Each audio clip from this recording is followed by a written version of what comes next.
Pancasila, akulah pendukungmu, patriot proklamasi, sedia berkorban untukmu. Pancasila dasar negara, rakyat adil maupun sentosa, pribadi bangsaku, ayo maju. Ayo maju, maju, ayo maju, maju. Garuda Pancasila, akulah pendukungmu, patriot proklamasi, sedia berkorban untukmu. Pancasila dasar negara,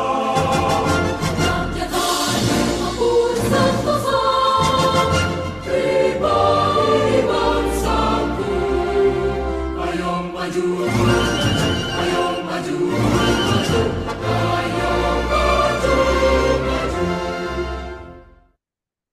Baik, Bapak Ibu semua dan teman-teman seperti biasa, saya sapa terlebih dahulu. Di sini sudah hadir ada Bunda Sri Sutami. Selamat sore Bunda Sri, gimana hari ini kabarnya? Selamat sore Pak Nur, Alhamdulillah baik. Alhamdulillah baik, luar biasa ya. Oke, perkenalkan seperti biasa. Nama saya Nuridin, biasa dipanggil Pak Nur. Salam kenal buat sahabat-sahabat semua yang hadir di sini yang belum kenal ya. Kemudian hari ini yang akan menjadi narasumber adalah masih seperti biasa, yaitu Bunda Sri, di mana Bunda Sri adalah ketua daripada di kepala produk ya di Rumah Kebangsaan Pancasila. Kemudian Bunda Sri juga eh, apa namanya itu pemateri ya, pemateri di acara-acara biasanya itu LDKO, kemudian LDKS dan perusahaan juga selalu eh, menjadi pemateri, kemudian juga sebagai coach juga di situ itu adalah Bunda Sri. Iya, baik Bapak Ibu semua dan rekan-rekan semuanya. Jadi pada sore hari ini Rumah Kebangsaan Pancasila dan juga RKP itu dan juga Citra Alam itu mengadakan webinar ini itu tujuannya adalah supaya meningkatkan kepemimpinan siswa itu bagaimana eh, jadi meningkat. Nah, ini bagaimana peran guru untuk bisa mengembangkan jiwa kepemimpinan siswa seperti itu. Di mana di Citra Alam itu adalah wisata, wisata edukasi yang berada di Cisarua Bogor di sana, di daerah Cilember sana, di Jogjogan, di mana banyak sekali tempat untuk wisata real, bisa wisata edukasi. Di situ juga ada camping, di situ juga ada apa namanya flying outbound, kemudian napak tilas kebangsaan juga ada di situ. Itu bagi yang sudah pernah juga bisa merasakan nyamannya di Citra Alam Cisarua Bogor sana ya, Citra Alam Riverside. Kemudian kalau bicara RKP adalah bicara Rumah Kebangsaan Pancasila yang berfokus di kebangsaan begitu. Produknya adalah bicara napaktilas kebangsaan on the spot. Oke, baik Bapak Ibu semua, supaya kita mempersingkat waktu, boleh di sini ada narasumbernya adalah Bunda Sri. Selamat sore Bunda Sri. Sore Pak Nur. Iya nih, selama 1,5 jam nanti kita akan bersama-sama untuk diskusi nih bicara tentang peran guru dalam mengembangkan jiwa kepemimpinan siswa seperti itu ya. Boleh Bunda Sri sekitar 35 menit atau 30 menit bisa di-share tentang materi yang ingin di-sharing kepada rekan-rekan yang ada di sini. Waktu dan tempat dipersilahkan. Saya sapa dulu deh beberapa teman-teman yang sudah gabung bersama dengan kita hari ini. Ada Mbak Putri Anggraini, terima kasih Mbak sudah bergabung dengan kita. Kemudian ada UCAB sama Mbak Siti Laitul Hodriah gitu. Di samping dari teman-teman marketing Citra Alam gitu. Sebetulnya mungkin lebih enak teman-teman kalau kita bicara ini bukan one way ya, lebih banyak ke diskusi harapannya gitu karena harapannya itu justru saya apa namanya mengharapkan banyak input karena ini ada artinya kita sama-sama belajar dengan teman-teman semua gitu. Nah, kebetulan webinar hari ini adalah episode kedua dengan tema peran guru dalam mengembangkan jiwa kepemimpinan siswa gitu. Nah, ketika bicara peran guru dalam mengembangkan jiwa kepemimpinan siswa, maka kita melihat bahwa sosok sentral dalam mengembangkan jiwa kepemimpinan siswa itu adalah guru gitu. Artinya guru dan sekolah itu merupakan apa namanya player utama dalam pengembangan jiwa kepemimpinan siswa. Artinya bagaimana sebuah proses terjadinya pengembangan kemandirian, kemudian pengenalan diri dan juga kematangan siswa dalam memahami keterampilan hidup itu sesungguhnya berada mulai dari lingkungan sekolah sebagai salah satu tatanan atau lembaga yang memang dari segi pendidikan kita mulai gitu. Nah, sebagai tagline-nya hari ini tetap kita langkah pertama menjadi pemimpin yang hebat, kita melihat adalah dengan menjadi hebat dalam memimpin diri sendiri. Karena untuk bisa kita menjadi pemimpin, untuk kita bisa mengorkestrate orang lain, untuk kita bisa membawa suatu tim, itu tentu karena ada proses trust, kemudian respect, dan engagement dari seorang pemimpin. Dan itu tidak bisa dilakukan oleh seseorang yang dia tidak mempunyai kemampuan dalam memimpinnya diri sendiri. Jadi segala sesuatunya ketika kita mengembangkan jiwa leadership, leading self itu adalah faktor utama penentu gitu bagi seseorang itu bahwa dia akan berhasil dalam memimpin tim atau tidak. Selanjutnya Pak Nur, silakan. Oke, selanjutnya. Oke. Nah, ketika kita bicara sekolah, saya gitu ketika sudah banyak berdiskusi kemudian bertemu dengan teman-teman gitu yang profesi pendidik gitu baik guru, dosen, bahkan kalau saya bicara ustadz, kiai itu menurut saya adalah satu lembaga pendidikan gitu, satu tempat untuk sebetulnya setiap siswa mendapatkan pendidikan gitu. Saya melihat bahwa sekolah itu bukan hanya sebagai lembaga akademis, tetapi lebih dari itu. Saya melihat bahwa sekolah adalah miniatur masyarakat. Kenapa dikatakan miniatur masyarakat? Karena sebetulnya praktek-praktek sosial, praktek-praktek kematangan, praktek-praktek bagaimana seseorang berperilaku itu sebetulnya dimulai terjadi di sekolah gitu. Jadi bagaimana masyarakat itu sebetulnya ke depannya akan terbentuk itu bagaimana sebetulnya kemudian anak-anak didik, siswa-siswa didik itu kita bentuk di sekolah. Itu refleksi daripada gambaran masyarakat itu sendiri. Dan gambaran sebetulnya boleh dikatakan adalah bagaimana peradaban itu akan terjadi. Karena saya melihat gitu, boleh Pak Nur klik. Karena saya melihat bahwa sekolah itu sebetulnya adalah di mana benih-benih peradaban ditanam. Kenapa dikatakan benih-benih peradaban ditanam? Anak-anak ini kan kelihatannya nanti gitu. Artinya mereka menjadi role model, menjadi kontrol di dalam kehidupan mereka dan mereka mengambil kontrol dalam kehidupan sosial adalah mungkin gitu. Kalau kita bicara mereka sekarang itu SMA adalah 10 tahun atau 15 tahun ke depan. Artinya tetapi apa yang kita lakukan di sekolah, di lembaga pendidikan, ini adalah cikal bakal peradaban Indonesia gitu. Akan seperti apa. Jadi kalau kita sebenarnya mau melakukan riset bagaimana 10 atau 20 tahun peradaban Indonesia atau katakanlah bagaimana sebetulnya kesiapan dari generasi emas, kita sebenarnya tinggal lihat saja perilaku atau misalnya behavior, attitude, kemudian kematangan teman-teman siswa-siswa kita di sekolah seperti apa gitu. Klik menurut. Oke, nah jadi sebetulnya ini ketika bicara peran peran guru, jadi tergantung sekolah dan guru di dalamnya mau menciptakan masyarakat seperti apa nantinya.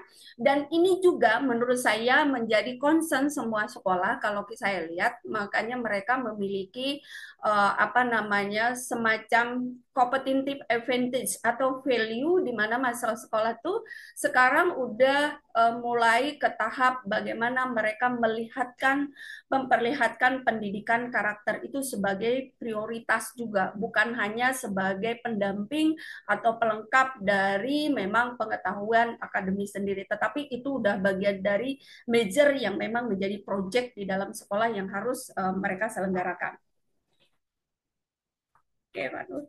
Nah, ini kita apakah kita ingin mencetak generasi yang cerdas, berkarakter dan penuh empati, itu juga terjadi sebaliknya. Jadi tokoh sentral role modelnya itu adalah guru karena guru atau sekolah adalah tatanan kedua yang mereka temukan setelah mereka ketemu tatanan pertama mereka di rumah. Tetapi yang paling penting adalah sebetulnya kenapa guru dan sekolah itu menjadi satu tokoh sentral dan punya peran penting karena hampir dari sekian waktu belajar mereka adalah mereka lakukan di sekolah. Silakan Pak Dor. Nah, ini sedikit kita melihat bagaimana progres atau katakanlah perkembangan peran guru dalam pendidikan di Indonesia dan mungkin bukan hanya di Indonesia gitu, tetapi kita melihatnya di berbagai belahan itu sekarang udah sampai ke tahap ini. Tentu saja tugas utamanya adalah persiapan di dalam akademik, penyediaan fondasi pengetahuan akademik. Saya kira saya nggak akan bicara di tataran ini karena ini adalah tentu saja menjadi satu apa namanya profesionalis yang ibu-ibu dan bapak-bapak pahami betul gitu. Kemudian pada perkembangannya selanjutnya adalah di tahap kedua adalah bagaimana mereka menjadi mentor. Sekarang sekolah tuh tidak hanya dituntut untuk menjadi pondasi pengetahuan akademik, tetapi sekolah dan guru juga diharapkan menjadi fasilitator pembelajaran dan mentor. Artinya kalau fasilitator dan mentor, baik secara pengetahuan, baik secara metode, maupun penyediaan materi dan teknik bagaimana mereka berkolaborasi menyediakan pendidikan itu sudah menjadi satu keharusan. Kemudian di level ketiga itu mulai masuk ke balance development, bahwa pendukung keseimbangan akademik dan karakter. Makanya kenapa mungkin sekarang kita masuk ke dalam tahapan belajar merdeka, kemudian kita juga ada proyek P5. Itu sebetulnya adalah proyek di dalam bagaimana membangun siswa-siswi atau anak-anak didik kita atau generasi muda kita tidak hanya piawai dalam bidang akademis, tetapi mereka punya kemampuan untuk mandiri, kreatif, kritis, dan mereka beriman dan bertakwa kepada Tuhan Yang Maha Esa. Menurut saya itu adalah salah satu faktor yang kemudian menjadi faktor pendukungnya.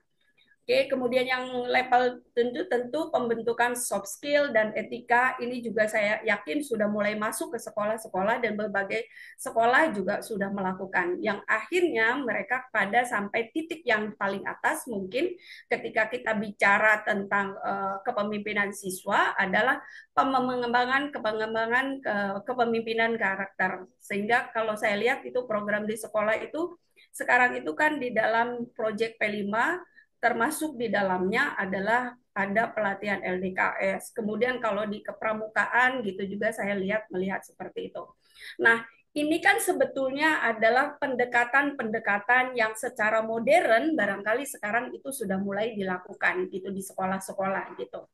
Tapi dari ini semua, kami gitu dari Rumah Kebangsaan Pancasila dan saya gitu uh, melihat bahwa sebetulnya yang menjadi dasar penting gitu, apakah kita bisa sukses gitu membangun jiwa kepemimpinan siswa, lagi-lagi sebetulnya itu adalah tentang pembangunan mental dan karakter. Punten diklik Pak Nur. Jadi menurut kami gitu, justru yang paling fundamental sebelum kita masuk ke tahapan penyediaan fondasi pengetahuan akademik adalah pembangunan mental dan karakter. Karena pendidikan yang berorientasi pada pengembangan manusia seutuhnya, artinya mental dan karakter secara holistik dan inklusi, itu sebetulnya kemudian tangga-tangga selanjutnya itu akan otomatis terbuka menurut kami gitu. Karena kebutuhan untuk bisa kita melihat leading shape atau leading team atau kepemimpinan atau leadership itu kita tidak melihat semata-mata dari faktor akademis, tapi justru kita melihat adalah dari faktor mental dan karakter itu menjadi kebutuhan dasar. Dan menurut saya gitu dan kita melihatnya bahwa ini bukan semacam fenomena, tetapi kita sudah melihat ini semacam kebutuhan. Dan saya ngelihat juga gitu, itu udah mulai diadopsi di beberapa sekolah dan banyak sekolah, walaupun tetap saja itu seperti sekolah yang satu dengan sekolah yang lain itu memberi warna tersendiri. Ketika bicara tentang pendidikan karakter, apalagi tentang mental, karakter, holistik, dan inklusi, saya melihat bahwa ini menjadi semacam value proposition sekolah, dijadikan sebagai suatu branding atau sebagai produk advantage sekolah. Sehingga kita melihatnya antara sekolah yang satu dengan yang sekolah yang lain itu berbeda-beda. Padahal menurut kami, pendidikan mental dan karakter itu harus seragam, harus sama, nasional gitu. Dan itulah yang menjadi PR kita semua gitu. Yang ini rasanya belum kesentuh baik di lembaga pendidikan dan dinas-dinas pendidikan secara koheren dan juga secara semua sekolah bisa mencapai itu. Nah, kalau kita bicara dengan peran guru dalam ini, sebetulnya kalau gitu peran guru secara strategis apa sih gitu? Peran guru secara strategis adalah sebetulnya dalam tahapan mengembangkan jiwa dan kepemimpinan siswa itu ada 5 tahap menurut kami gitu. Nah, ini dari berbagai slide menurut saya ini yang sepertinya bisa kita diskusikan cukup terbuka gitu karena kami juga tentu saja membutuhkan masukan banyak gitu karena ini penting untuk kita mendapatkan wawasan yang sempit, kemudian on the base gitu semuanya sama gitu. Nah, kita melihat bahwa dalam mengembangkan jiwa kepemimpinan siswa-siswa itu guru satu adalah fasilitator pembelajaran holistik. Artinya apa?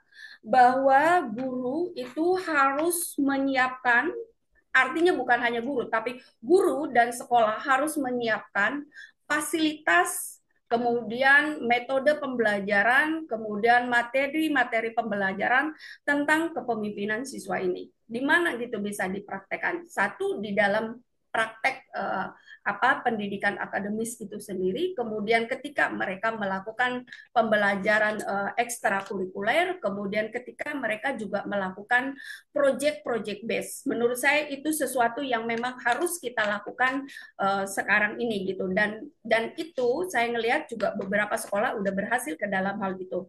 Nah, bagaimana menciptakan project ini gitu? Tentu saja pendekatannya harus berbasis proyek, berbasis masalah, dan berbasis pengalaman untuk mengembangkan keterampilan karakter dan keterampilan hidup. Kenapa ini penting? Karena ini menciptakan sistem pembelajaran yang merdeka buat anak-anak, merangsang curiosity mereka dan merangsang mereka untuk bertanya why gitu. Jadi mereka tidak akan puas dan mereka akan menemukan satu titik yang mungkin itu justru jadi penemuan hipotesa mereka tersendiri. Yang kedua adalah menjadi role model. Ini menjadi menarik kenapa gitu? Bahwa ketika kita menjadi guru gitu, role model itu ternyata menjadi penting karena kenapa? Membangun jiwa kepemimpinan atau leading shape itu dimulai dari respect.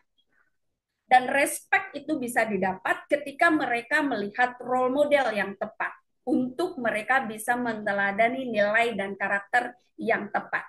Dari respect itu kemudian dibangun trust, dan habis itu dibangun trust maka tumbuh engagement dan kepercayaan, maka segala sesuatunya akan menjadi lebih mudah dan berkarakter. Kemudian yang ketiga adalah, silakan Pak Nur. Yang ketiga adalah pengembang potensi individu.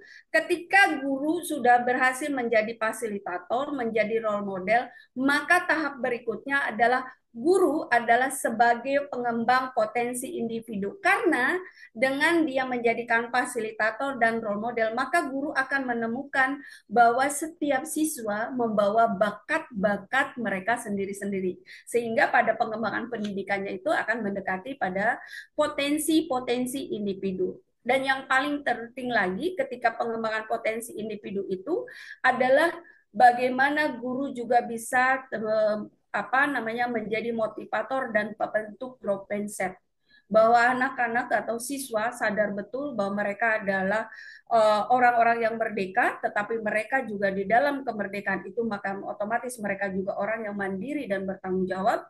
Kemudian mereka menyadari bahwa mereka juga makhluk potensi. Artinya bahwa saat ini mereka adalah dalam waktu proses mengupas potensi yang paling menonjol dalam dirinya itu, punya kesadaran akan itu. Kemudian mereka juga akan terbangun jiwa-jiwa pembelajar yang tidak akan menyerah, yang akhirnya mereka juga punya kemampuan tentang keterampilan sosial. Nah, kemudian yang kelima adalah penghubung sosial dan agen perubahan. Menghubungkan, mengkoneksikan anak didik dan siswa kita terhadap fenomena atau kemudian gejala-gejala sosial, perubahan-perubahan sosial itu sangat penting. Karena guru adalah agen perubahan, tetapi siswa juga adalah calon agen dari perubahan itu. Jadi mengenal dan menghubung dan terkoneksi dengan gejala-gejala sosial, kebutuhan-kebutuhan sosial, kemudian keterampilan sosial, itu adalah menjadi salah satu modal utama untuk mereka berhasil menjadi seorang leader atau pemimpin. Oke, Pak Nur, silakan.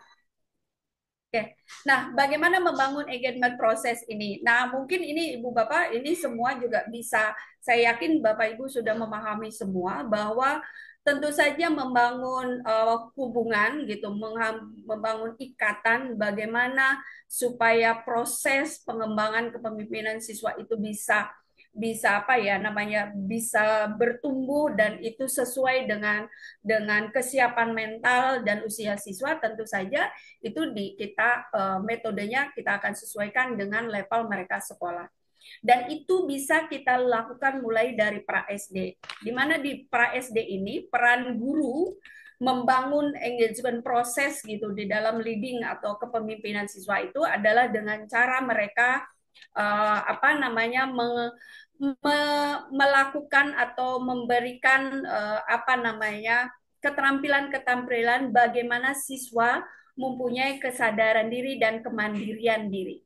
Jadi ternyata penting sekali ketika kita di sekolah pra SD itu dibangun kesadaran bagaimana siswa itu datang tepat waktu, bagaimana mereka bisa terlepas dari rasa ketergantungan pada orang tua atau orang sekelilingnya, kemudian dibangun kesadaran bagaimana mereka bisa memakai baju rapi, kemudian makan yang rapi, kemudian menaruh sepatu yang rapi. Ternyata itu adalah pengalaman-pengalaman kecil atau pembangunan-pembangunan mental yang mungkin kita anggap sepele, tetapi itu adalah menjadi embrionya atau dasarnya atau menjadi bibitnya bagaimana mereka kemudian bisa menjadi piawai atau menjadi tidak asing bagaimana mereka memimpin dirinya sendiri. Nah, lain lagi ketika udah SD maka harapannya adalah bagaimana guru menjadi role model dan pembimbing dalam tanggung jawab dan disiplin diri.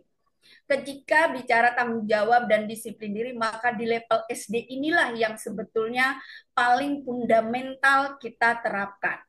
Karena seharusnya ketika mereka berusia 7 sampai kemudian 11 tahun, ini adalah usia-usia mereka bisa mengakselerasi bagaimana proses tanggung jawab, bagaimana etika, bagaimana moral itu dengan bisa lebih clear gitu. Karena ketika usianya udah lebih dari 11 tahun, itu adalah usia-usia mereka sebetulnya sudah mulai bertanya kritis. Jadi ketika kita misalnya justru dimulainya tanggung jawab dan disiplin itu di usia SMP, mereka akan kemudian mengcompare dengan 7 tahun atau 6 tahun mereka di sekolah bahwa itu sesuatu yang biasa gitu buat mereka.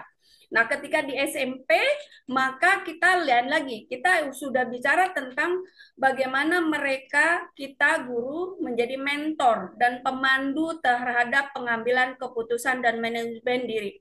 Mentor dan pemandu. Kenapa dikatakan mentor dan pemandu? Kita harus bisa membiasakan diri kepada anak-anak menormalisasikan bahwa mereka bisa mengambil keputusan untuk dirinya sendiri. Harus ada pembelajaran konsekuensi dan tanggung jawab terhadap keputusan yang mereka ambil. Dan kemampuan manajemen diri ini sudah sangat harus sangat ini gitu. Kalau kita lihat kan kadang-kadang kita ya ibu-ibu ibu dan bapak seringkali kita melakukan LDKS gitu. Latihan kepemimpinan dasar siswa atau latihan dasar kepemimpinan organisasi biasanya untuk anak-anak OSIS. Seringkali itu pada prosesi pertama itu ada penyerahan tanggung jawab bahwa selama sekian hari mereka dididik dengan kita dengan beberapa term and condition yang kita sepakati. Tetapi di beberapa titik kita suka melihat ada kekhawatiran para pembimbing guru gitu, pembimbing kelas gitu, ketika kita misalnya sedikit tegas, saya tidak katakan keras, tegas di dalam disiplin, ada bahasa tubuh kekhawatiran bahwa kita terlalu keras gitu. Nah, itu tuh sebetulnya hal-hal yang kemudian menormalkan mereka bahwa mereka itu belum bisa bertanggung jawab. Padahal di tahapan ini adalah seharusnya mereka di tahapan mereka sudah mengerti tentang pengambilan keputusan dan manajemen diri.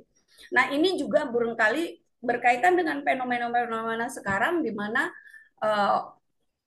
terutama dengan kasus-kasus yang terjadi akhir-akhir ini di mana sekolah dan para guru seringkali terbentur pada beberapa isu atau kasus sehingga sulit sekali untuk mengambil keputusan-keputusan yang tegas. Dan ini menurut saya ini sesuatu yang bisa kita diskusikan bersama.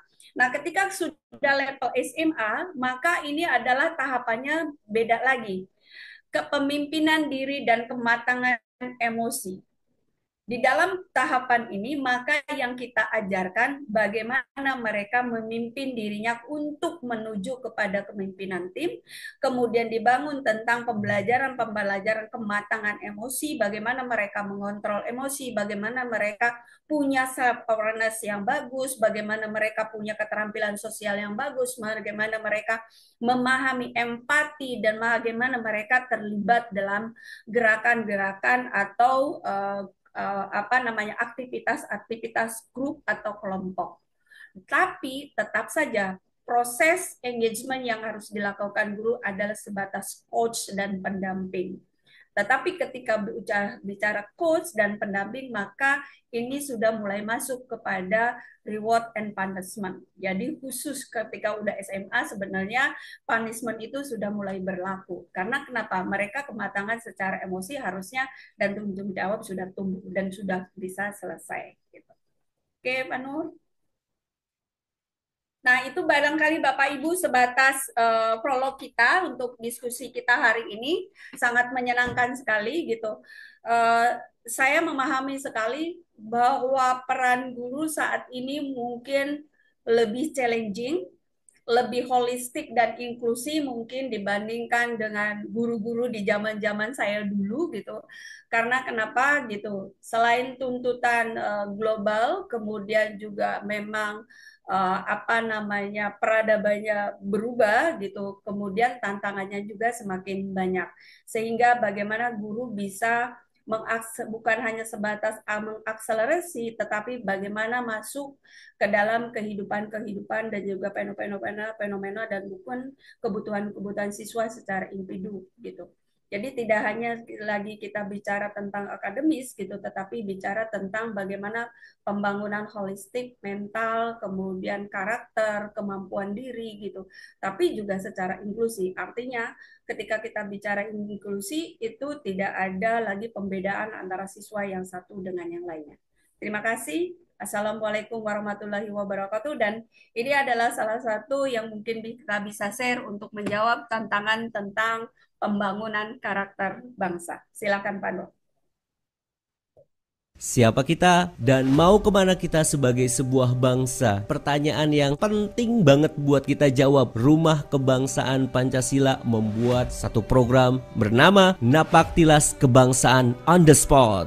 Program ini adalah bagian dari program Nation Character Building. Melalui program ini, para peserta nantinya akan mendapatkan insight tentang lahirnya bangsa Indonesia melalui 17 tahun perjalanan keramatnya bangsa Indonesia. Dan para peserta juga bakal menemukan integrasi nilai-nilai religi dan kebangsaan di dalam nasionalisme Indonesia. Biar pada yakin nilai kebangsaan kita adalah nilai yang juga keren dan sesuai dengan ajaran agama. Untuk menjawab pertanyaan siapa kita dan mau kemana kita sebagai sebuah bangsa, jawabannya ada di program Napak Tilas Kebangsaan on the Spot. Merdeka!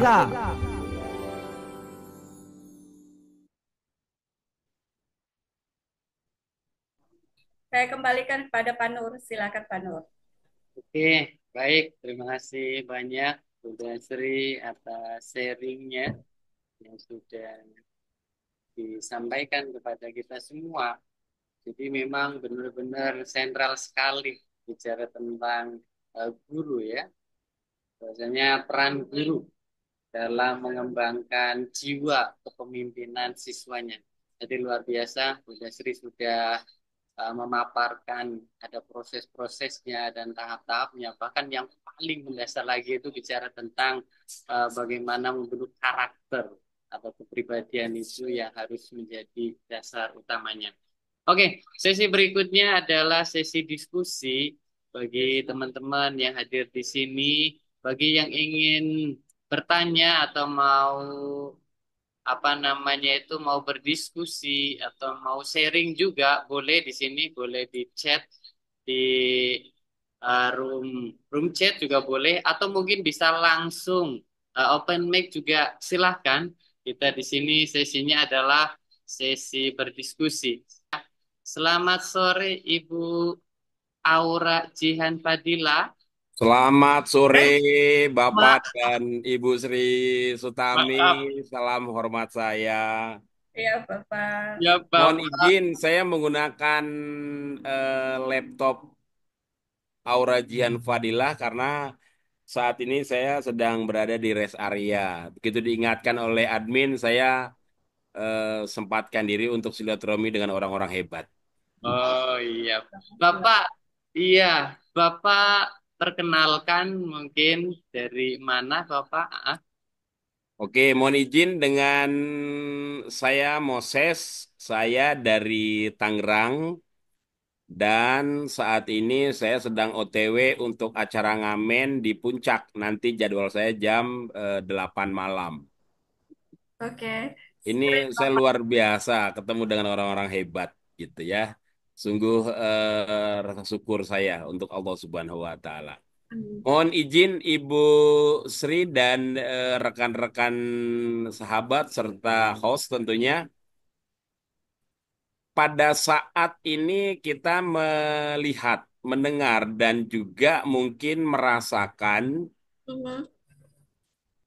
alam dan pola pikir pendidikan di Indonesia itu agak sedikit bergeser nilai kedisiplinannya.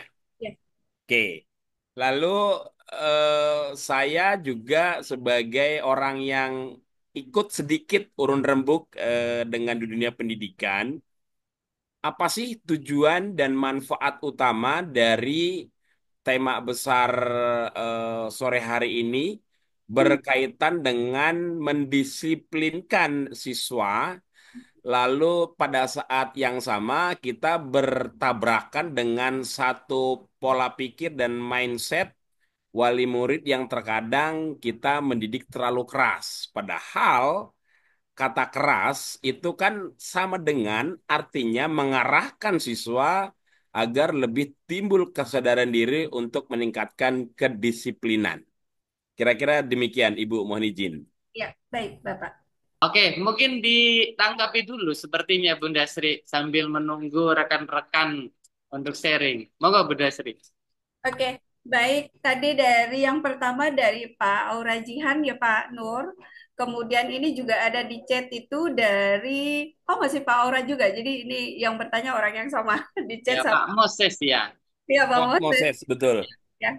Pak Moses senang sekali. Justru kami yang senang merasa tersanjung juga Bapak bisa ikut dengan kami, berdiskusi dengan kami gitu. Pada intinya sih ini adalah saya bilangnya adalah tataran diskusi dan tataran kita memperluas literasi kita tentang bagaimana pengembangan karakter naradidik kita atau siswa kita gitu. Nah, ketika kita bertanya gitu bahwa saya sependapat dengan Bapak gitu bahwa ada pola yang bergeser gitu tentang nilai-nilai kedisiplinan gitu. Dan juga misalnya fenomena kemudian dihadapkan bahwa pendisiplinan siswa itu selalu konotasinya identiknya dengan kekerasan gitu yang bisa ditanggapi diasumsikan sama orang tua gitu. Menurut saya gitu, menurut kami gitu bahwa kita harus kembalikan akarnya bahwa sekolah itu sebagai lembaga pendidikan, bukan sebagai satu produk industri yang kemudian akhirnya seperti mewakili berbagai eksklusivitas orang-orang tertentu sehingga kadang-kadang samar apa yang sebenarnya yang menjadi peran dari lembaga pendidikan itu sendiri gitu. Kita bicara mulai proses dari yang tadi Bapak bilang tentang engagement proses itu, Pak. Penting sekali kita gitu punya kesadaran orang tua dan guru sebagai stakeholder dari anak-anak kita bahwa pendidikan itu adalah hak anak-anak kita, siswa kita, generasi muda, seluruh anak di Indonesia. Nah, ketika kita bicara bahwa itu hak generasi muda, maka seyogyanya orang tua dan guru adalah bagaimana menemukan formula atau istilahnya gini, nilai-nilai karakter-karakter yang memang menjadi fundamental yang dibutuhkan oleh para siswa itu sendiri. Gitu. Barangkali pendekatan yang mungkin orang mungkin bilangnya ini kan lembaga sekolah gitu, bukan ini ya, bukan dunia bisnis atau apa gitu. Tapi menurut saya penting sekali supaya kita di awal itu satu sempit, satu pemahaman yang sama antara orang tua dan pihak sekolah.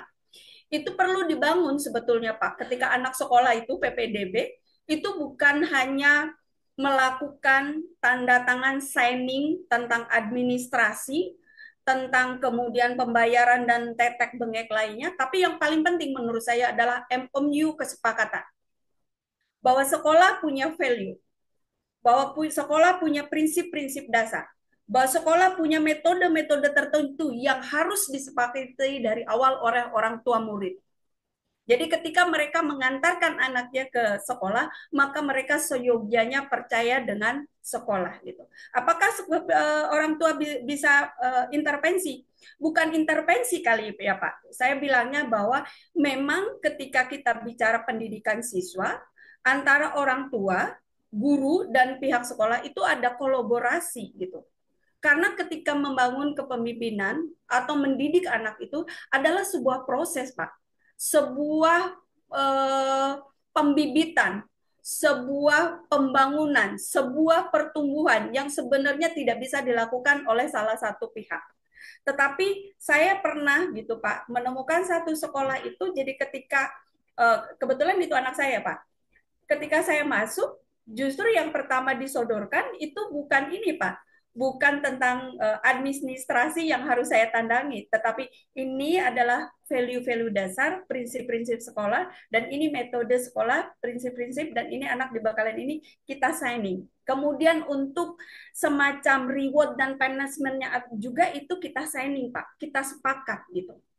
Bahkan apa yang menjadi kewajiban orang tua gitu ketika misalnya mereka mendapatkan engagement book dari sekolah itu kita harus respon Pak, harus memberikan penilaian.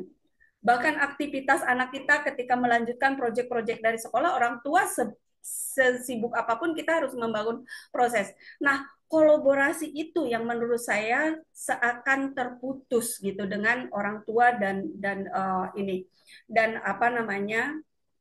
pihak guru gitu. Nah, problemnya lagi gitu Pak. Sekarang kalau kita melihat memang yang bermasalah itu bukan hanya orang tua, bukan hanya murid, tapi bukan hanya guru juga gitu Pak. Jadi kalau kita bacakan gini, kalau kita misalnya bicaralah misalnya siapa sih guru anak-anak kita? Guru anak-anak kita adalah guru, dosen, kiai, ustadz gitu. Yang saya bilang itu adalah sebagai lembaga pendidikan.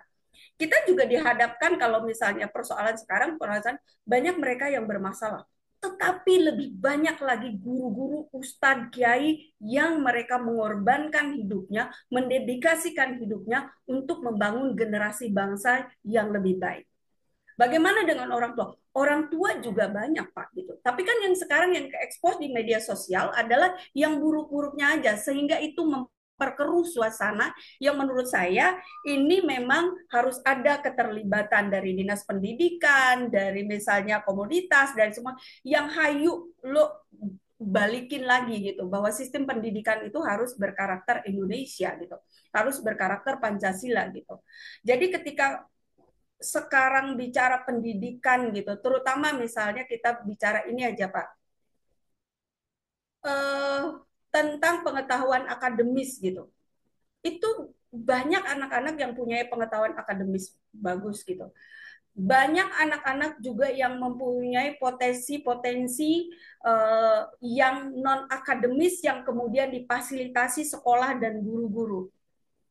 Dan hebatnya lagi kalau saya lihat baca itu tidak terbatas di kota-kota besar, kota-kota kecil juga banyak gitu. Jadi memang tuntutan guru untuk bisa eksplorasi, kemudian bisa menaikkan taraf literasi itu memang butuh kerjasama Pak. Guru, murid, kemudian orang tua. Bahkan saya sih punya pemikiran ya, ini myself opinion ya Pak gitu. Bahwa sebetulnya ketika kita memasukkan anak kita ke sekolah, itu ketika di level-level tertentu, itu memang anak harus dilibatkan untuk dia paham betul terhadap prospek atau progres mereka tuh di sekolah mau ngapain aja. Dan kenapa itu penting buat mereka. Itu harus bisa disampaikan. Persoalannya itu sekarang, menurut saya, literasi-literasi akademi, kurikulum itu hanya sebatas kayak milik dinas pendidikan yang kadang-kadang orang tua nggak paham. Padahal sebetulnya sebelum itu diberlakukan harus ada yang namanya pembekalan kemudian pengetahuan itu justru ke orang tua dulu karena orang tua dan guru itulah yang sebenarnya menjadi player utama gitu, center atau tokoh utama untuk bidang pendidikan. Nah kemudian pertanyaan yang kedua dari Pak Moses itu bagaimana kemudian proses engagement itu bisa membantu untuk menanggapi isu-isu negatif terhadap siswa akhir ini gitu Pak.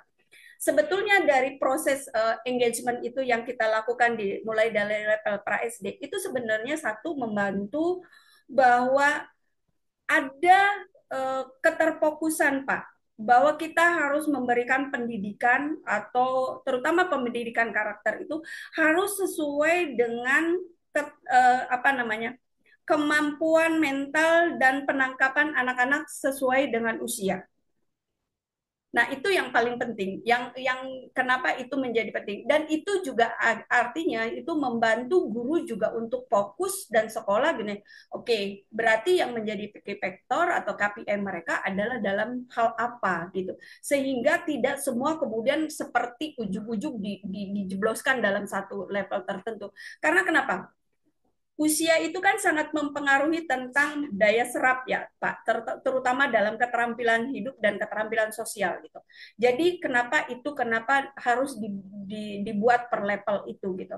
Jadi mempersiapkan apa namanya, pemahaman, kemudian menyiapkan materi-materi, kemudian membuat proyek-proyek, kemudian membuat istilahnya role play yang sesuai dengan usia didik dan kesiapan mental naradidik itu sangat penting gitu. Karena di situ juga ada proses emosional yang mereka seperti dibangun sesuai dengan usia mereka masing-masing. Itu sih Pak Menur, Pak Moses, mungkin jawaban dari saya, silakan. Iya, terima kasih banyak Bunda Sri atas tanggapan. Oke, siap. Ya, gimana Pak Moses? Mungkin ada tanggapan berikut. Baik, terima kasih Ibu Sri dan rekan host kita ini yang hitamnya sama dengan saya gitu ya. Saya Pak Nur, Pak. Salam kenal Pak Moses. Baik, mohon izin Ibu Sri, Ya. agak ada kemiripan dengan pengalaman yang sudah saya sampaikan kepada adik-adik siswa saya. Kebetulan Qadarullah minggu kemarin saya mengadakan LDK itu di Citra Alam Riverside. Wah, hebat Bapak. Terima Tuh. kasih. Dan alhamdulillah saya diminta oleh yayasan untuk mengisi materi dengan tema besarnya itu The Power of Leadership. Yes. Lalu main temanya itu mindset. Yang pertama, lalu yang kedua itu modernisasi organisasi siswa, dan yang ketiganya adalah public speaking. Ya, betul. Nah, yang agak sedikit miris ya Bu ya, mohon izin. Yang agak sedikit mirip dengan yang pengalaman Ibu Sri tadi, begitu anak-anak itu terpilih untuk menjadi peserta LDK, syarat yang utama yang saya sampaikan bukan tentang biayanya. Yes. Yang saya sampaikan yang pertama itu, maukah kamu disiplin? Ya. Siap. Lalu disiplin yang pertama untuk yang laki-laki wajib kepalanya harus dicepak. Siap tidak? Siap. Betul. Lalu yang keduanya di saat di lokasi harus menghormati kearifan lokal apa yang akan disampaikan oleh teman-teman saya nanti di Citra Alam Riverside. Apakah siap? Siap. Lalu yang ketiganya tetap mengedepankan adab dan etika. Siap. Lalu kesiapan semuanya yang sudah kamu siapkan di awal dari 1 sampai 3, siapkah kamu sempurnakan dengan menjalankan sholat 5 waktu? Siap. Nah, artinya tentang biaya baru saya terakhir saya sampaikan, Bu. Karena ini sekolah kita adalah sekolah swasta, untuk seluruh biaya saya buka. Harga yang disampaikan oleh Citra Alam Riverside, saya nggak akan tutup-tutupin ini loh. Ya, betul. Biaya dari mereka yang harus kita tanggung bersama. Siap tidak? Siap. Nah, artinya kalau saya mohon izin ya, Bu ya. Mungkin agak sedikit melatar belakangi didikan saya dari keluarga saya itu berlatar belakang militer. Jadi buat saya itu agak sedikit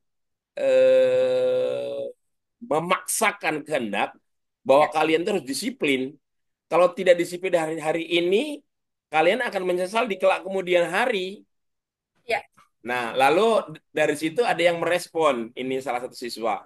Om, kan kalau misalkan saya telat cuma 2 menit, kenapa saya harus dapat hukuman? Oh gitu, oke baik. Kalau gitu, telatnya orang 2 menit itu pada akhirnya sama dengan nilainya sama dengan orang yang telatnya 2 hari. Ya. Loh, kok begitu Om Moses? Oke, Om Moses ilustrasikan. Coba kamu tanyakan kepada orang yang pernah telat datang ke bandara 2 menit hingga dia tidak bisa naik pesawat. 2 menit loh itu. Oke. Lalu yang kedua, coba kamu tanyakan kepada ibu-ibu yang pernah melahirkan di mobil ambulan karena dia tidak mendapat segera pertolongan karena telat 5 menit sampai ke rumah sakit. betul. Itulah berharganya waktu dan kesempatan, dan artinya bahwa kedisiplinan itu tidak bisa dimulai dari orang lain dan dari kamu sendiri, dan kami orang tua, lingkungan sosial, kakak adik kamu hanya memberikan contoh dan support semangat. Kira-kira gitu. Mohon izin Ibu Sri kalau saya juga ikut ngomong. Ya, eh, sangat senang sekali Bapak. Ini jadi mungkin jadi bisa membuka diskusi dengan teman-teman yang lain, bisa sharing karena saya melihat bahwa justru salah satu kekurangan kita mungkin Pak adalah jarang yang bersuara. Mungkin mungkin artinya kita kalau saya berpikirnya gini, bukan jarang bersuara. Kita harus semakin banyak menciptakan melting pot untuk setiap guru atau setiap pendidik itu bisa berkolaborasi dan bisa berdiskusi gitu kan Pak.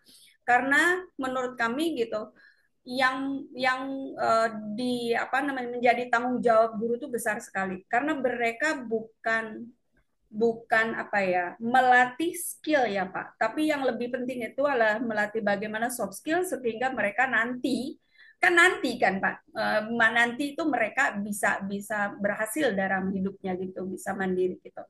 Nah mungkin saya juga tertarik dengan apa yang Bapak sampaikan tadi gitu, persis sekali Pak, gitu bahwa mindset itu penting dibangun terutama untuk Gen Z dan Gen Alpha ya Pak, yang sekarang itu yang kalau kita uh, sering banyak orang melihat bahwa oh mereka berbeda ya.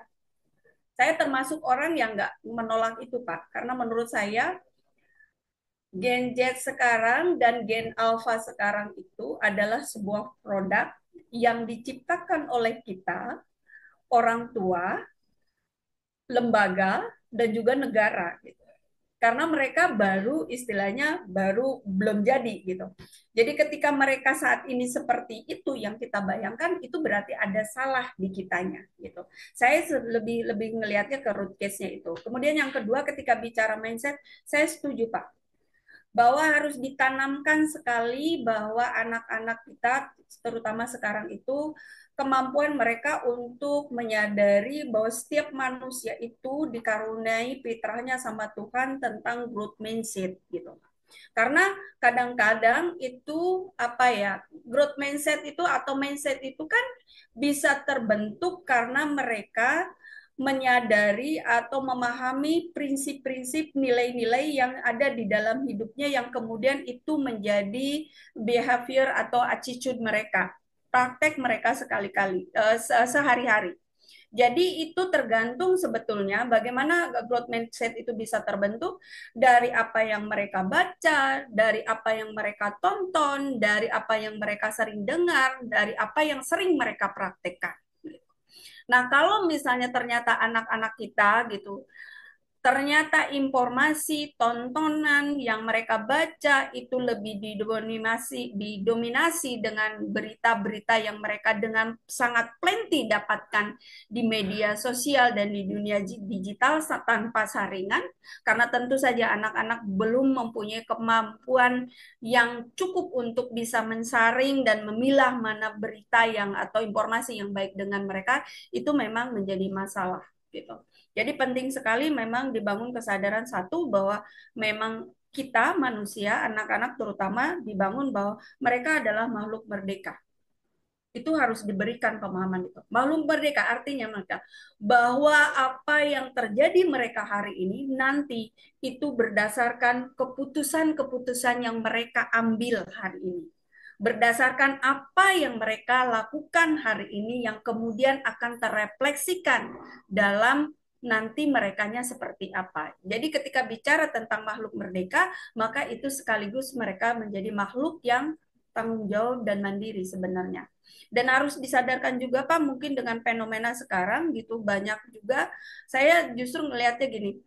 Ini sekarang banyak sekali Pak istilah-istilah yang anak-anak pomo lah, yoyo lah gitu yang memang dierupsi sama sama industri, kemudian tren-tren yang kemudian mengkoneksikan pada mereka pada hal-hal yang sangat instan gitu, bahwa mereka harus dibangun sebagai makhluk potensi gitu. bahwa setiap orang tuh punya potensi. Tidak ada satupun manusia yang diberikan, dilahirkan sama Tuhan tanpa potensi. Tapi seringkali potensi itu tertutup karena ada namanya halangan-halangan tabir-tabir yang memang diciptakan barangkali bukan oleh siswanya itu sendiri, tapi kemudian faktor keluarga, faktor sosial, atau faktor mungkin lingkungannya, segala macam, sehingga itu tidak ketemu potensi yang ada di dalam dirinya. Dan itu menurut saya sekolah menjadi peran penting. Kenapa? Makanya saya sangat apresiasi sekali ketika sekolah mengadakan bukan hanya ada ekstrakurikuler, tetapi ada kokurikuler gitu.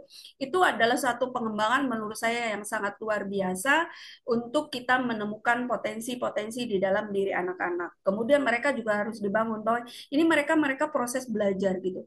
Bahwa gagal kemudian menemukan masalah itu harus dinormalisasikan kepada mereka. Bahwa ketika mereka ingin mencapai sesuatu gitu, jangankan mereka untuk menjadi orang yang berhasil, leader yang berhasil, bahkan kita bikin produk aja Pak, istilahnya hanya bikin donat, itu kan kita butuh berkali-kali untuk kita mencoba resepnya, kemudian mempraktekannya gitu. Mereka harus siap gitu. Bahwa kegagalan, kemudian challenging, hambatan itu bagian dari mereka sebetulnya mengembangkan proses potensi dan pembelajaran mereka. Dan memang sebagai makhluk sosial itu yang harus penting banget. Seringkali kan mereka menganggap bahwa diri mereka bisa hidup sendiri, kemudian bisa ini udah cukup orang tua gitu, sehingga respect, empati terhadap kehidupan sosial itu yang mereka jarang. Dan itu sebenarnya mungkin menjadi problem problem kita saat ini gitu. Seringkali kita tidak cukup familiar ketika bicara siapa kita. Kita ya bangsa Indonesia yang mempunyai karakter Indonesia. Karakter orang Indonesia apa? Karakter Indonesia adalah penuh cinta kasih karena kita berketuhanan yang Maha Esa gitu. Siapa kita? Kita adalah orang yang mencintai sesama manusia karena kita adalah kemanusiaan yang adil dan beradil. Ketika kedua itu udah diketemukan maka yang lainnya akan saya kira ketemu. Tetapi prinsip-prinsip itu sepertinya belum familiar di anak-anak. Yang itu yang sangat sedih saya rasakan gitu. Seringkali kan kita punya suka gini, seneng gitu ngelihat Jepang kayak gimana, Cina sekarang gimana, kemudian Jerman kayak gimana. Mereka semua bermulanya adalah dari karakter itu sendiri. Dan mindset itu menjadi satu hal yang fundamental sekali. Terima kasih Bapak atas masukannya. Silakan Pak Nur. Ya, terima kasih banyak Bunda Sri atas tanggapannya. Pak Moses juga terima kasih sudah feedback ya, sudah Ya, sharing juga ya, menambah hasanah buat kita semua yang hadir di sini. Jadi memang forum ini juga bisa bertukar gitu ya, saling sharing untuk menambah ilmu dan wawasan kita. Oke, sepertinya masih. Bapak atau Ibu Sri mohon izin interaksi sebentar boleh lagi Oh tambahan? boleh, silakan Pak Moses, Mohon silakan. izin, Moga Pak saya Moses. tadi begitu saya gabung ada 14 partisipan ya.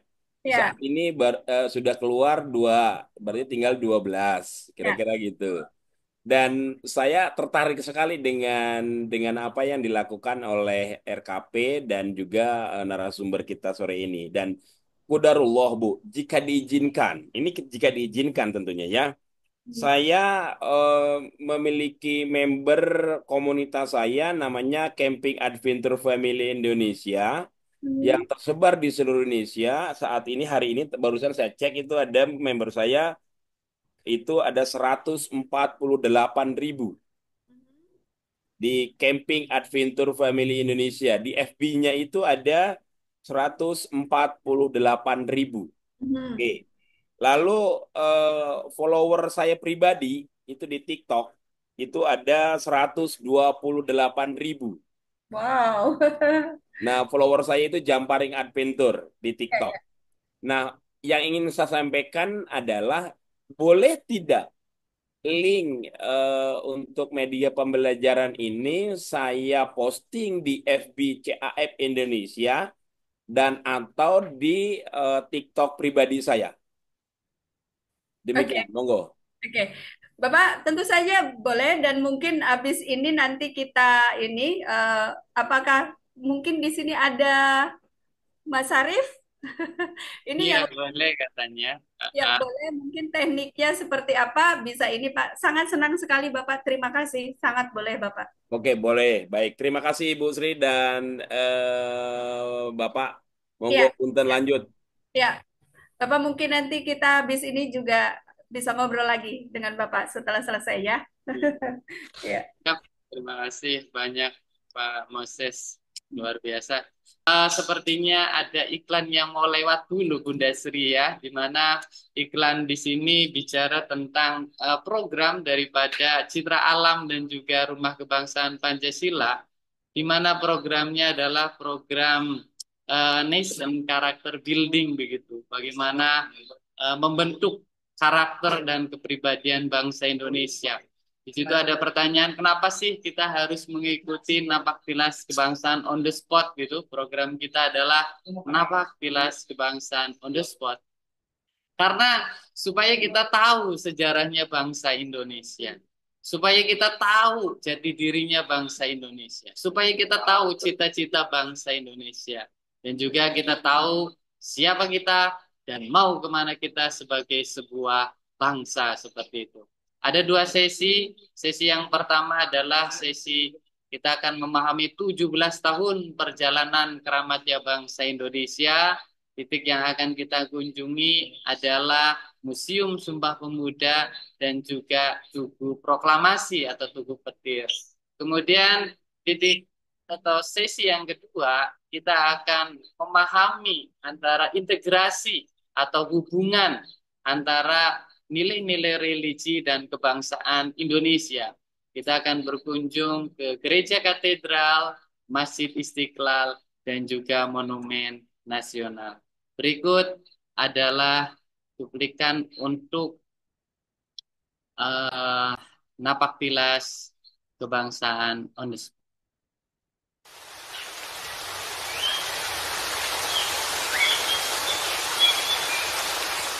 Siapa kita dan mau kemana kita sebagai sebuah bangsa? Pertanyaan yang penting banget buat kita jawab. Rumah Kebangsaan Pancasila membuat satu program bernama Napak Tilas Kebangsaan on the Spot.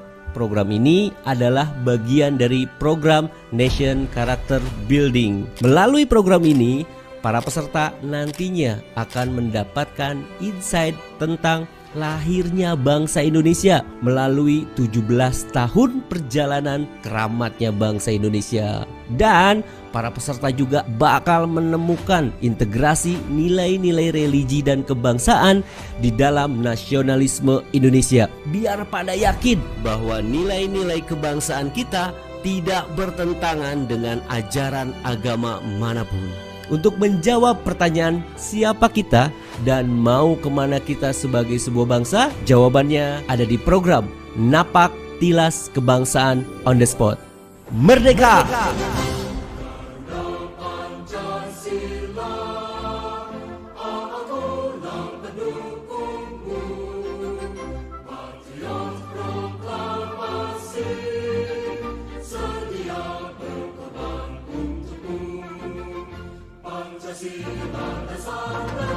Siapa kita? RKP Rumah Kebangsaan Pancasila Merdeka! Merdeka!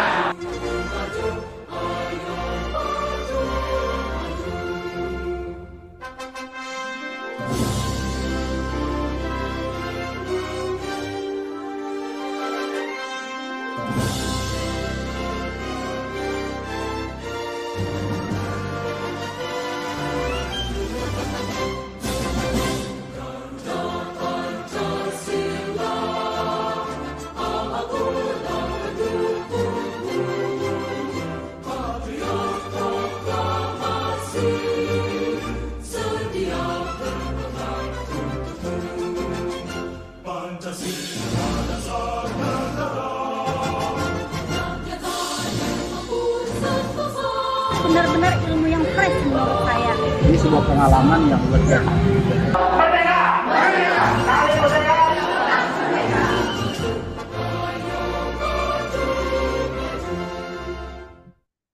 Baik, Bapak Ibu semua dan rekan-rekan semuanya. Program Napak Jelas Kebangsaan on the Spot ini kita sudah ada 36 angkatan itu terakhir itu dari SDIT Al Insanul Kamil Bekasi itu terakhir ya. Jadi anak-anak terus disuarakan tentang nation character building supaya kenal dengan kepribadian bangsa Indonesia. Baik, di sini sudah ada lagi namanya, oke, Ibu Anggra ini ya, Putri Lia. Selamat sore Pak. Maaf sebelumnya Pak belum bisa on cam dan on mic karena jaringan saya tidak stabil. Oke, tidak apa-apa. Di sini juga bertanya Ibu Anggra ini. Terima kasih Bapak atas kesempatannya. Tapi sebelumnya saya masih fresh eh, graduate ya, yang belum terjun langsung di dunia pendidikan. Dari materi yang telah disampaikan oleh Bu Sri, sangat menarik. Belum lagi saya juga masih termasuk Gen Z yang ke milenial gitu. Iya Pak, oke siap. Kita tampung dan nanti akan ditanggapi juga sama Bunda Sri ya. Oke Bunda Sri, ini ada pertanyaan dari Gen Z dan milenial begitu ya. Ini menarik kalau ada rekan kita yang Gen Z ini. Gimana Bunda Sri bicara tentang peran guru dalam mengembangkan jiwa kepemimpinan siswa? Mungkin bisa di-sharing sama teman-teman Gen Z ini. Monggo. Oke, coba saya ini lagi pertanyaannya ya. Terima kasih Bapak kesempatannya, tapi sebelumnya saya masih fresh graduate yang belum terjun langsung di dunia pendidikan dari materi. Oh, tetapi berarti apa? Bu Putria atau Devitria ini termasuk sarjana pendidikan juga kalau gitu ya. Telah disampaikan, oke. Belum juga termasuk saya Gen Z yang ke milenial. Jadi ada di tengah-tengah itu namanya zilenial ya. Oke. Oke, menarik sekali gitu. Kalau saya lihat gitu sistem pendidikan guru sekarang itu kan ada yang namanya kampus merdeka. Nah, kampus merdeka itu menurut saya adalah salah satu terobosan penting juga yang menurut saya cukup cukup mengakomodir untuk memberikan persiapan gitu ke para mahasiswa gitu sebelum kemudian mereka melakukan profesinya sebagai guru. Karena biasanya yang setahu saya itu di setiap semester itu ada 3 bulan mereka memang harus melakukan kampus merdeka sebagai salah satu pilihan. Mereka kemudian terjun ke sekolah-sekolah dan melakukan istilahnya magang ya kalau di sekarang gitu, atau ini atau namanya latihan untuk menjadi pemimpin yang guru. Kemudian belum lagi saya termasuk Gen Z yang ke milenial. Jangan takut apa namanya Devitria gitu, kita banyak bertemu dengan para guru gitu, para guru itu justru saya ngelihat itu banyak sekali Pak Nur gitu, ketemu dengan guru-guru yang masih sangat-sangat muda dan mungkin kalau Ibu berbicara dengan mereka itu sebenarnya ada gap usia yang cukup cukup apa namanya cukup jauh, tapi menurut saya itu usia tuh kadang-kadang itu bukan jadi penghalang gitu. Kadang-kadang bukan jadi penghalang. Justru saya ngelihat gini, nah mungkin ini juga kita bisa diskusi dengan Pak Moses gitu. Menurut saya, sekolah itu yang bisa mengkolaborasikan antara 2 generasi, bahkan 3 generasi, itu justru sekolah itu akan sangat menarik. Karena dari situ akan keluar proyek-proyek atau metode-metode pendekatan yang lebih adaptable gitu. Karena kenapa? Mereka merespon terhadap kesiapan naradidik bukan hanya dari segi mental dan usia, tetapi juga adalah peradaban yang sangat ini, sehingga itu mendekatkan, lebih mengkoneksikan, mendekatkan mereka dengan sistem pembelajaran di sekolah itu gitu. Dan bahkan ketika sekolah itu sangat terbuka gitu terhadap daya kreativitas anak-anak Gen Z dan Gen Z ini, itu akan diketemukan berbagai metode. Tadi ada salah satu yang saya sebutkan bahwa satu di dalam peran guru itu yang strategis, dia sebagai fasilitator pembelajaran holistik. Artinya harus dilakukan pendekatan-pendekatan yang berbasis proyek, kemudian berbasis pengalaman, berbasis masalah untuk mengembangkan metode pengembangan karakter dan keterampilan hidup gitu. Nah, tentu saja dengan ini kan diperlukan pemahaman materi, penyiapan metode, penyiapan tool-tool yang memang sangat relevan dengan kehidupan sekarang gitu. Sehingga pendekatan-pendekatan itu akan lebih menarik dan lebih anak-anak merasa bahwa this is me gitu, this is yang dibutuhkan saya gitu, this is yang memang saya temukan, this is yang memang menjadi harapan saya gitu. Nah, yang lagi yang nomor dua selain diketemukan metode-metode yang menarik ketika misalnya guru-guru dengan berbagai usia ini berkolaborasi, satu lagi adalah menemukan problem-problem yang lebih lebih apa ya, lebih real gitu yang ditemukan mereka ketika usia guru dengan nara didik itu zamannya itu tidak terlalu jauh, itu akan diketemukan metode-metode real gitu. Nah, salah satu mungkin yang menjadi problem, bukan problem, menurut saya tuh tantangan buat kita semua bahwa apa sih yang paling menjadi problem anak-anak sekarang? Anak-anak di sekarang itu yang problem itu adalah tentang kemampuan self awareness, sehingga ketika mereka mempunyai kelemahan dalam self awareness, tentu saja ketangguhan mereka secara independensi, kematangan mereka memahami potensi, kematangan mereka mempertahankan diri itu sangat rapuh. Sehingga sangat dikenal sekali, sering banyak sekarang dibahas tentang bagaimana anak-anak Gen Z itu sebenarnya anak-anak yang insecure gitu. Mereka merasa bahwa selalu ada yang kurang dalam diri mereka.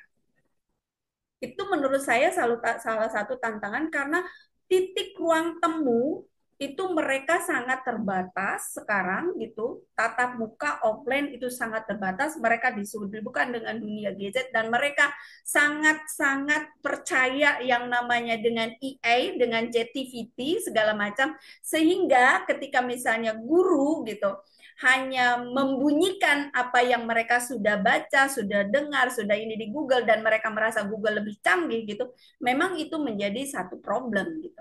Tetapi ketika kita ketemu problemnya dan anak ini seperti apa, itu akan menjadi lebih apa ya, lebih hidup dan lebih bisa menjawab tantangan menurut saya gitu.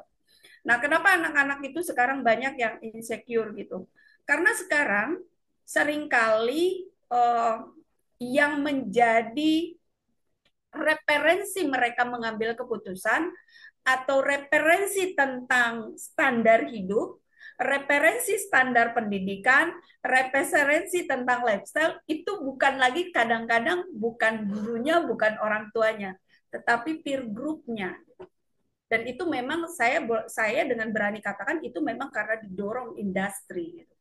Industri itu kalau kita nggak wise itu benar-benar sebenarnya akan memporak-porandakan sistem kekebalan mental, sistem kemampuan anak-anak kita mempunyai kepercayaan diri yang kuat gitu. Salah satunya itu gitu.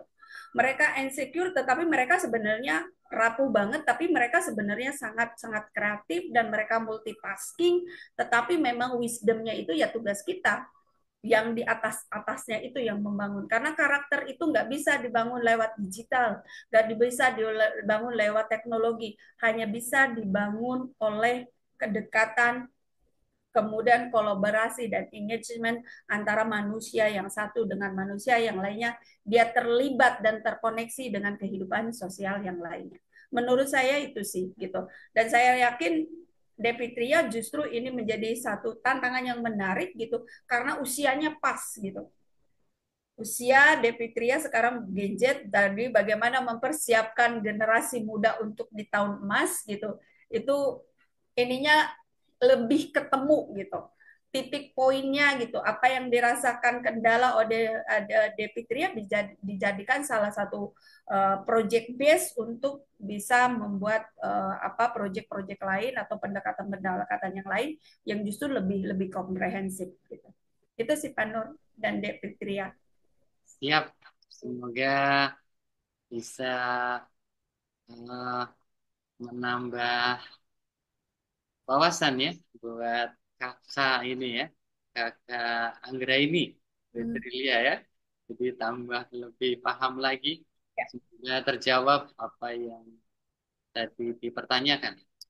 Baik, di sini eh Citra Alam dan Rumah Kebangsaan Pancasila di sini ini bagi teman-teman yang mau info lebih lanjut terkait keseruan lainnya seperti ada webinar gratis, kemudian ada giveaway, kemudian program terbaru dari Citra Alam dan masih banyak lagi gitu. Kita bisa kepo ini di websitenya ada di citraalam.id. Kemudian Instagramnya juga ada di @citraalam.id. Kemudian TikTok juga @citraalam.id juga. Kemudian YouTube itu ada di Citra Alam. Kemudian jangan lupa untuk follow dan subscribe. Oke, siap. Jangan lupa dan juga berkunjung nanti di Citra Alam Riverside yang ada di Bogor. Ibu, karena waktu boleh untuk closing statementnya Ibu. Waktu silakan. Silakan. Oke, terima kasih Pak Nur. Bapak Ibu, mungkin closing statement dari saya gitu. Bahwa selama kita berkegiatan LDKS gitu, LDKO dengan teman-teman siswa dan kemudian kita juga terutama LDKS dan LDKO ya Pak Nur, itu kita melakukan survei, assessment gitu buat anak-anak kita gitu. Biasanya kita lakukan assessment itu di awal, kemudian di tengah dan di akhir gitu. Nah, ada survei kecil dari kita yang menunjukkan bahwa hampir 80% dari anak-anak ini mereka merupakan anak-anak yang kesepian. Dan saya yakin ini hampir problem mungkin yang dialami setiap apa namanya, setiap sekolah atau siswa, cuman mungkin belum terbukakan gitu. Kenapa kami bisa katakan gini gitu? Ada salah satu ilustrasi permainan bagi kami gitu, yang permainannya itu dengan menggunakan wall dan juga assessment dengan menggunakan gambar gitu. Banyak sekali mereka menceritakan hal-hal yang sebenarnya sangat simpel, tetapi itu mensiratkan bahwa mereka adalah anak-anak yang tidak kekurangan, mereka tidak kekurangan informasi, mereka tidak kekurangan pengetahuan, mereka tidak kekurangan, tetapi mereka tidak tahu siapa dia dan mau kemana dia. Ketika ditanya, gambarannya mereka adalah anak-anak kesepian yang tidak pernah punya tempat untuk menceritakan dirinya sendiri. Sehingga ketika ada satu kesempatan terbuka, di ruang terbuka, mereka semuanya berisik. Berisik itu bukan berarti ini ya, bukan mereka mau ngomong sana, tapi mereka berisik dengan berbagai pemikiran mereka yang terhadap pemberontakan terhadap ketidaknyamanan dan insecure segala macam gitu. Nah, menurut saya ini mungkin bisa menjadi satu apa ya, satu tambahan apa namanya pesan atau titip pesan saya kepada Bapak dan Ibu guru gitu, bahwa di samping pengetahuan akademik barangkali berikan waktu sedikit lebih banyak untuk mengenal mereka satu persatu lebih dalam, lebih dekat, dan bisa mereka mengeksplor, menceritakan paling tidak siapa dirinya, karena itu sangat penting sekali gitu. Karena dengan mereka mengenal dirinya sendiri itu membantu mereka menjadi fokus, menjadi mereka mempunyai kemampuan untuk confident, percaya diri dan melindungi dirinya sendiri terutama. sehingga proses-proses namanya bullying, kemudian proses-proses pengkerdilan itu tidak terjadi lagi. Karena anak-anak siswa naradidik kita adalah benih-benih yang memang kita harapkan, kita tanam dan kita semai untuk kemudian kita menjadi tatanan yang lebih baik untuk Indonesia ke depan. Terima kasih Pak Nur. Assalamualaikum warahmatullahi wabarakatuh. Terima kasih Bapak dan Ibu sudah berkesempatan untuk berdiskusi bersama kita, walaupun hanya mungkin sedikit yang berdiskusi sama kita karena di tengah kepadatan mempersiapkan PTS, saya yakin, kemudian belum lagi ada program kurikuler di tengah semester yang semakin dekat. Jadi ini juga cukup menyita waktu Ibu dan Bapak sekalian. Sekali lagi terima kasih. Salam nasional merdeka. Baik, terima kasih banyak Bunda Astri atas ilmu yang sudah di-sharing kepada kita semua yang ada di sini. Terima kasih juga kepada Ibu Novi, kepada Kakak Putri Lia Anggra ini. Terima kasih juga kepada Bunda Vivit, kepada Bapak Moses yang aktif tadi sharing sama kita ya, berbagi. Kemudian terima kasih juga kepada Ibu Khairunisa, terima kasih kepada Bu Risma, kemudian terima kasih juga kepada Ibu Heldi, kemudian kepada Kakak Desi dan semua yang hadir di sini. Semoga terus diberikan kesehatan dan dimudahkan segala urusan-urusan baik lainnya. Baik, saya menyimpulkan sedikit. Jadi peran guru dalam mengembangkan jiwa kepemimpinan siswa itu benar-benar sangat sentral sekali.